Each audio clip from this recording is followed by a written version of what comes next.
आदाब, नमस्कार, सत श्री अकाल, केम छो। मैं हूं आपका दोस्त और होस्ट मोहम्मद अनस सिद्दीकी। आप देख रहे हैं voice of politics. Voice of politics हमेशा की तरह इस बार भी कुछ नया लेकर के आया है।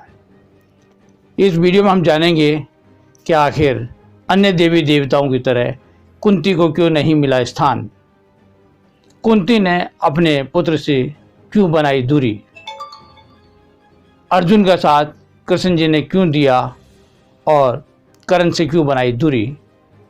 क्या है इन सब मामलों के पीछे का रहस्य, हम जानेंगे इस वीडियो में। मेरे साथ मौजूद हैं हमारे ख़ास मेहमान, सनातन ज्ञानपीठ के राष्ट्रीय प्रवक्ता बलजीत यादव। बलजीत जी, आपका बहुत बहुत स्वागत है। वीडियो को अंत तक देखते रहिए।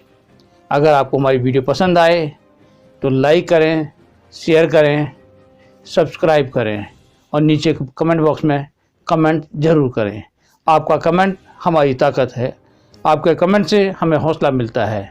लिहाजा आपका हर वो कदम हमारे लिए प्रेरणा स्रोत होगा, जिससे आप हमारा किसी भी तरीके का सकारात्मक या नकारात्मक कोई भी टिप्पणी करते हैं, मार्गदर्शन करते हैं। इस उम्मीद के साथ हम वीडियो को शुरू करते हैं। बलजीत यादव जी, एक बार पुनः आपका हमारे स्टूडियो में बहुत बहुत स्वागत है। आज का विषय जो मैं आप लोगों से साझा करना चाहता हूं, क्योंकि मैं वही विषय आप लोगों के सामने रखता हूं जिसका प्रश्न मेरे पास बार बार आता है, जिसके बारे में लोग जिज्ञासु होते हैं, जानना चाहते हैं। मैं वही प्रश्न आप लोगों के सामने, वही विषय रखने का प्रयास करता हूं।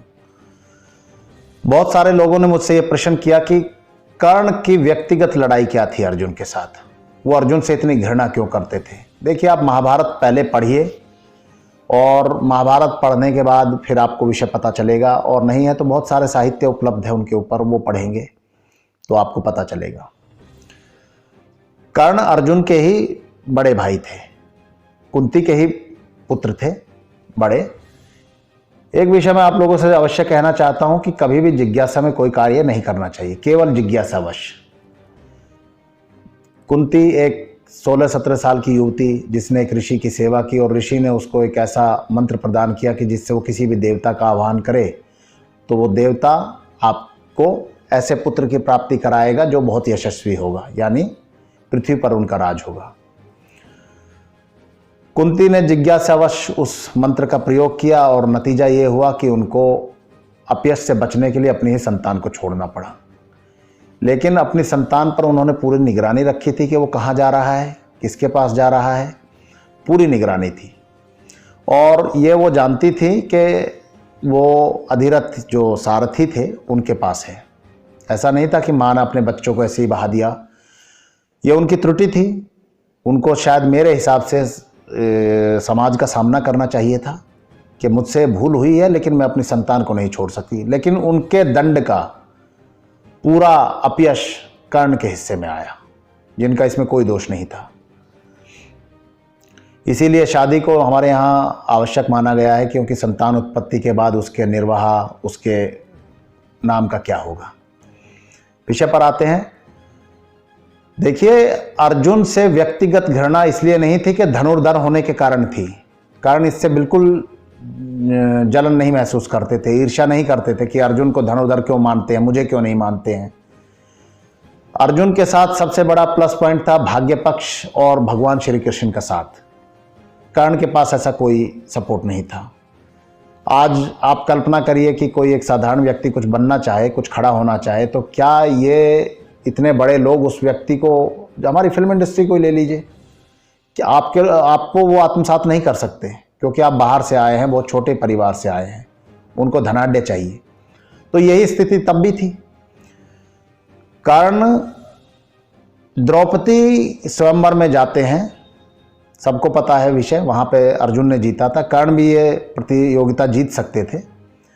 कर्ण के जो पुत्र थे उनका नाम था सुदामन, और वृषाली उनकी पत्नी थी, वो भी एक सारथी की ही पुत्री थी, और कर्ण ने ही उनसे इसीलिए विवाह किया था।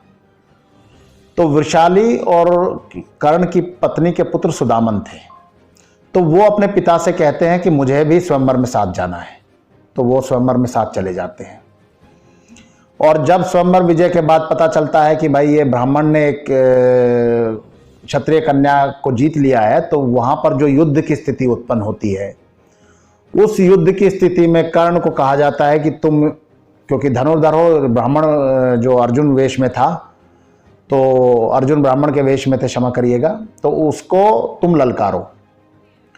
तो कर्ण का पुत्र जो सुदामन होता है वो अपने पिता के लिए बाण लेकर भागता है कि पिताजी ये बाण लीजिए और आप इससे चलाइए।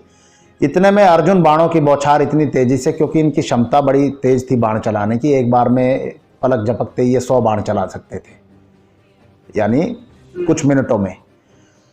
तो उसके पुत्र जो 8 वर्ष के थे, पूरा शरीर और मुंह बाणों से बिंध जाता है, जिसका ध्यान अर्जुन को नहीं पता था कि उसके पुत्र पे बाण जा रहे हैं। भूलवश हुई भूल थी। तो वहां से जब कर्ण देखता है, तो कर्ण जिसके पुत्र का शव उसके हाथों में पड़ा हो और वो पूरा बिंधा पड़ा हो, जैसे आज गोलियों से छलनी कर दिया जाए, तो उस पिता की क्या स्थिति होगी। कर्ण वैसे ही दुर्भाग्य को झेल रहे थे, पुत्र की मृत्यु को वो सहन नहीं कर पाए। और जब वो अकेले जाते हैं तो वहाँ पर जाकर अपनी पत्नी से वो कहते हैं, तो पत्नी पूछती है कि सुदामन कहाँ है, मेरा पुत्र कहाँ है। तो वो कहते हैं कि सुदामन अब नहीं है, और वहाँ से उसी थाली से एक फूल उठाते हैं और प्रतिज्ञा करते हैं कि अर्जुन वध ही मेरे जीवन का अंतिम लक्ष्य होगा।